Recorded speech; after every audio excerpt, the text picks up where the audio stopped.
Duxford was a fighter station with number 12 Group Fighter Command. Its main job was the protection of the Midlands, the industrial Midlands, and the East Coast. But it also had an important job to do in terms of supporting number 11 Group to the south. And as the German air attacks progressed across number 11 Group from the coast to the RAF airfields and then London itself, the squadrons that were at Duxford were increasingly drawn into the battle. And first of all it was separate squadrons, and then as a wing, first of 3 squadrons, then 5 squadrons. But Duxford Spitfires were all stationed just down the road at a satellite airfield at Falmere, and 19 Squadron were the main unit that were there. But others were drawn in at different times, 616, 611, and there was also a Polish squadron as well. 302 Squadron were based out of Duxford as well during the course of the battle. Many of the structures that were put up during the First World War and the interwar years, they were obviously used throughout the entire Battle of Britain period, but they were camouflaged, sometimes with paint, sometimes with camouflage netting. But the part of the site that was most effective was the airfield itself. There were a series of blast pens put all around the airfield. You can see one behind me here now, and the idea was that the aircraft, the Spitfires and Hurricanes, they were dispersed out on the airfield so that they couldn't be hit during an air raid if they were inside the hangars. Also, alongside the blast pens, there are a series of 4 huts that were used by the pilots. These huts were used for the pilots to be kept at readiness, waiting to get the order to scramble. Most of those sorts of structures, they've all gone from the site. They don't remain here, but the landscape itself of the airfield does look much the same.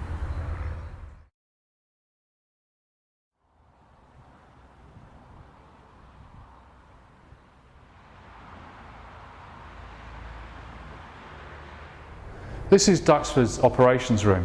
Each group was divided down into a number of sectors, and each sector had an operations room. And the role of the operations room was to direct the sector's fighters into combat, basically to place them at the best position to intercept enemy raids as they came in.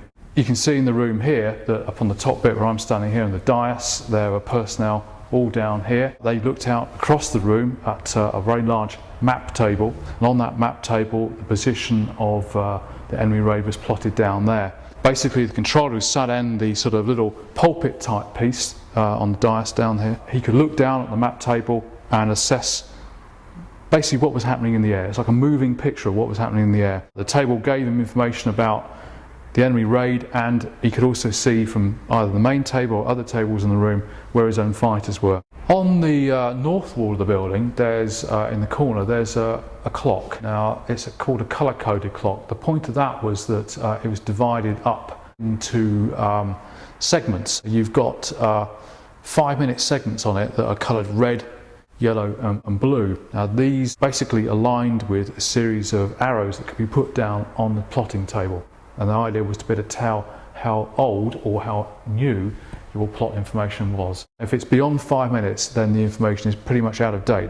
You know, a whole raid could have long since moved on from where you're trying to send your aircraft. The personnel who worked in the operations room, well, they came from a number of different backgrounds. A good number would have been volunteer reservists. They'd had previous experience in the RAF or indeed other services. But another group of people were the WAFs, the first women to join the RAF. Many of them actually became what was known as Clerks SD, Clerk Special Duties, and they particularly were given the job of plotting raids on the main plotting table. And it was, you know, important, tense, difficult work, and they coped with it extremely well. Sometimes under great pressure, and also often in terms of great danger as well when airfields were being bombed.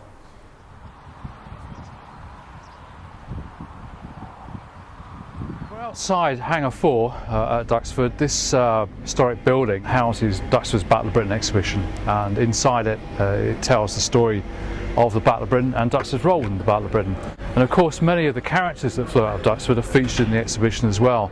The most famous of these was Douglas Bader, probably well known still to people these days, partly because of the incredible way in which he overcame a disability of having no legs and still being a famous fighter ace. But there were many other characters around the airfield, men and women from all sorts of different backgrounds and different nations. Czechs, Poles, people from right across the Commonwealth came and flew and fought from stations like Duxford. Some of the other characters that stand out particularly are individuals like George Unwin, well known as Grumpy Unwin, partly from his manner. But was a bright guy, took advantage of pilot training that was offered to some airmen in the interwar years.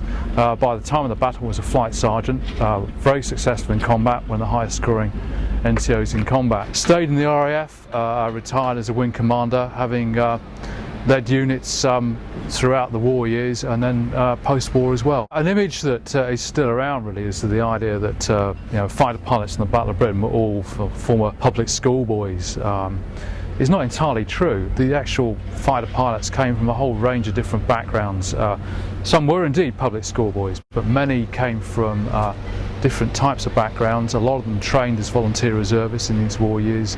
On the ground, sergeants were sergeants, officers were officers, but in the air, rank was really of far less importance, and you would find that sometimes a squadron could be led in the air by a sergeant. Combat was sort of a great levelling factor, and experience is what counted most of all.